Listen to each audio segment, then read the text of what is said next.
Good afternoon. India International Jewelry Show, the most important exhibition which can make or break a company, a brand, or possibly the industry by itself. Day 4 at the show. The show is whopping success this time. Very, very positive outlook. In discussion with one of the most motivating persons and an industry leader, Ms. Nirupa Bhatt, Managing Director, GIA India. How are you doing, ma'am? I'm very good. Thank you very much. And yes, I agree with you. The show is busy.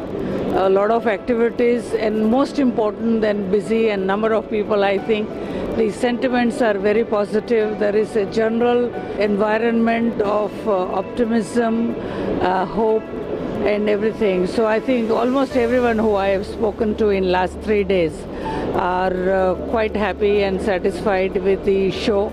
I also want to compliment the council, the Gem and Jewelry Export Promotion Council, for this revised and the new look, the layout, and the opening up of the show in terms of wider aisles and everything.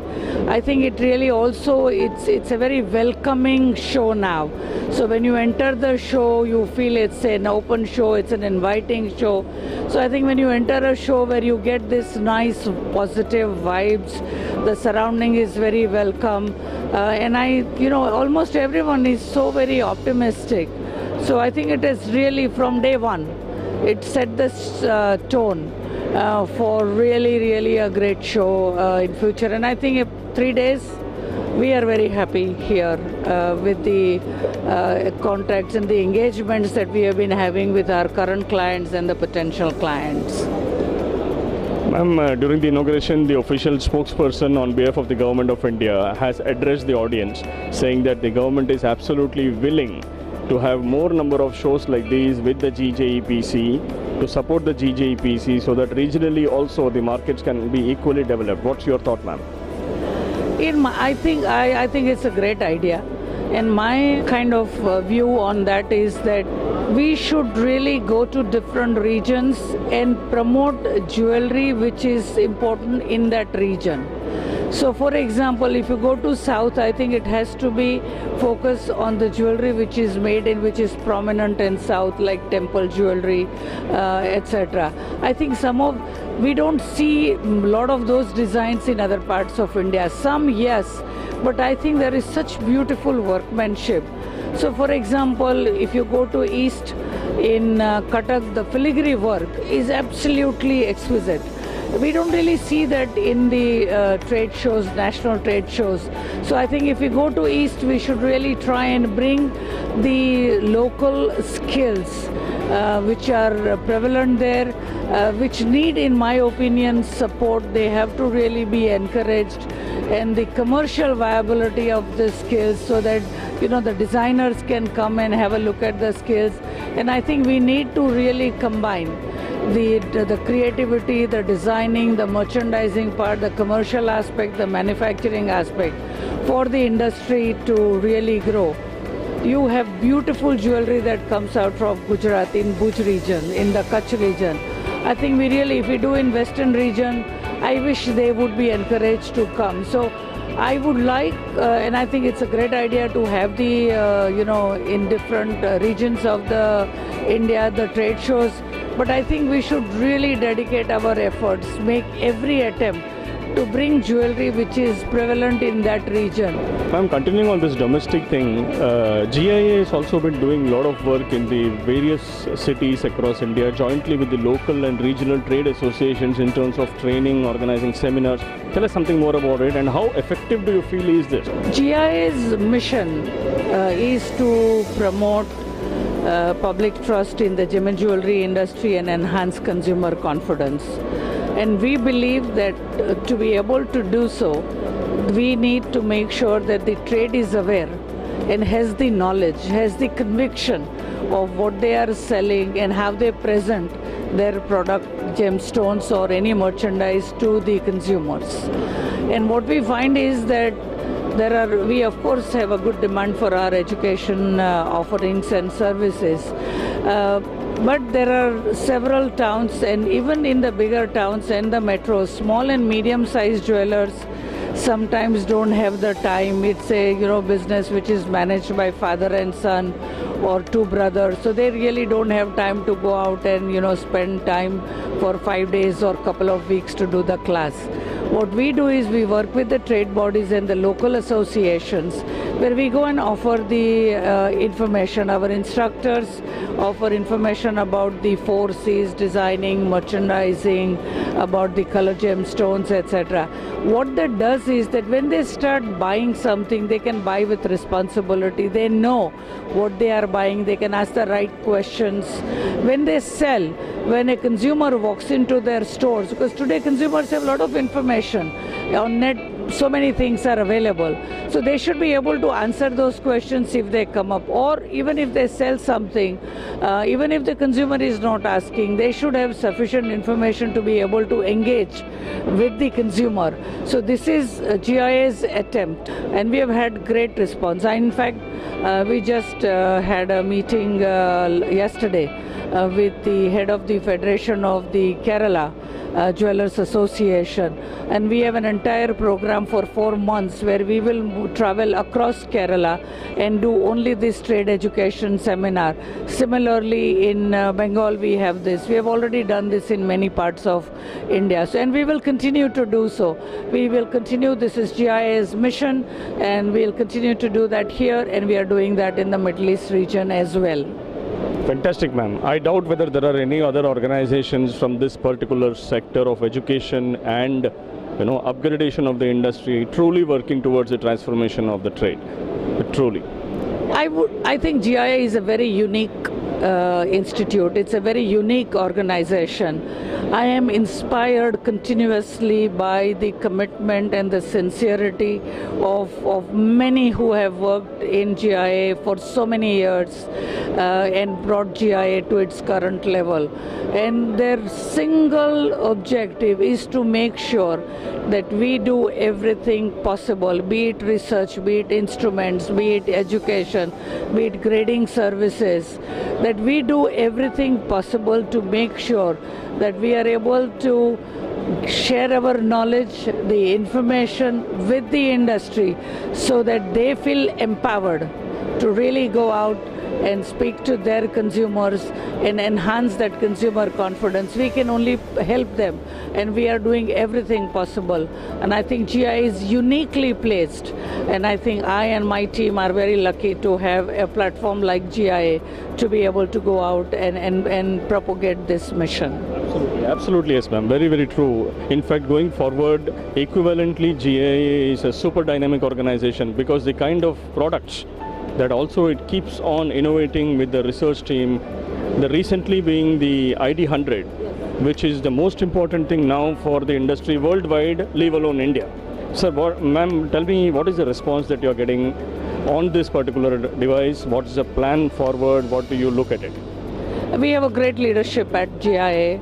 Our president and CEO, Ms. Susan Jacques, continuously reminds all of us at all times about how we should live and work towards our mission, and how we should dedicate and commit ourselves to the mission. All of us continue to work in that direction. The head of our lab and research, the Senior Executive Vice President, Mr. Tom Moses, under his leadership, the research team and the instrumentation team continues to innovate ways and means to meet with the challenges that the industry experiences, be it identification of synthetics in loose or mounted form. As you know, GIA launched this melee analysis service for identification of natural diamonds in the smallest possible size, and separate them from synthetics, be it CVD or HPHT, and the treated. And the next step, which it's a prototype now, and we will be introducing that in India very soon, is this instrument ID100. This device will be able to check the mounted jewelry pieces, and it is very simple, anyone can operate that. So we are hoping that the jewelers will have access to this and will be able to buy this instrument and will be able to operate this and give the consumer who is coming into their store the confidence that the jewelry which they are selling is studded with the natural untreated stones which are not simulants and or neither synthetics. And at this show we have had a tremendous response. The retailers that we have, be it from smaller towns, medium sized tier 2, 3 towns, and the metros, the big jewelers, small jewelers are very interested in this device. There are some who have asked for multiple devices so they can have this device used in their jewelry manufacturing facility. So each piece that goes out will be checked. Each piece a retailer will receive will be checked. So we are very, very hopeful that this is how we will be able to service the need of the industry. Ma'am, Middle East is another market that is headed under your supervision from India as well as from your Middle East office. Ma'am, tell me something. How different and how similar are these two markets pertaining to the retail as well as the diamond side of the business? It's very, there are a lot of similarities in terms of, if I look at the designs, there are some very specific designs or collections that one should have, which are very kind of Arabic, has the heritage and very, very traditional. But and similarly, like for example in India, if you go to South, the traditional jewelry is different. But then there is a lot of jewelry which is, that we use in India here is really very popular in the Middle East as well.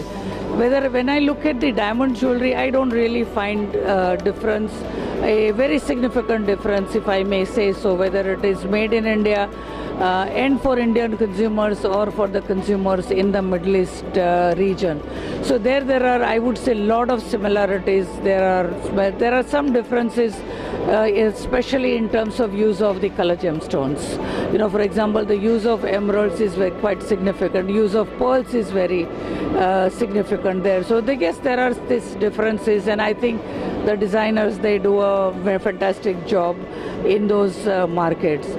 The difference, I would say, is that we are seeing that there is more interest from the business side, from the retail sector, about making sure that they understand that they are selling, what kind of stones are they selling, are they natural, synthetic, treated, etc. So they have been asking a lot of questions, and to that effect we work closely with the Dubai Gold and Jewelry Group. And on 6th of August, we will be presenting a joint seminar to the Dubai Gold and Jewelry Group members and the DMCC Diamond Exchange members, where our Executive Senior Vice President, Mr. Tom Moses, will be presenting the research updates on synthetics and various other topics of interest to them. We want to make sure that we keep them updated with all that GIA is doing, and that we are very aware of their needs, and we want to present all the information we have, all the devices we have, and the portfolio of services that we have to the businesses and the trade in the Middle East as well. And lastly, on a very personal side, how is it that you are able to keep up this undying interest of actually working towards the betterment of this sector in each and every way possible, wherever, even if there are smaller activities where GIA has to be there and is there and has been there in everywhere? How is it possible, ma'am? How do you do it? I just love this industry. Jewelry are women's best friend. And what can I say? How can any woman not like to be surrounded by beautiful jewels? So when I talk to, and I find this industry is very unique. Each gemstone is different. Each gemstone has its own fingerprint. And where do you find which other industry offers such uniqueness? So I love that. I love the entrepreneurship spirit that exists in this industry. There are so many entrepreneurs here. They all want to do the best. They all have best intentions. They really want to grow the industry. And so I really love what I do. I'm very passionate about the industry. And I would say it is really great. I'm grateful to GIA that I am fortunate to be able to work with an organization who really is looking at big picture, is always thinking of the industry.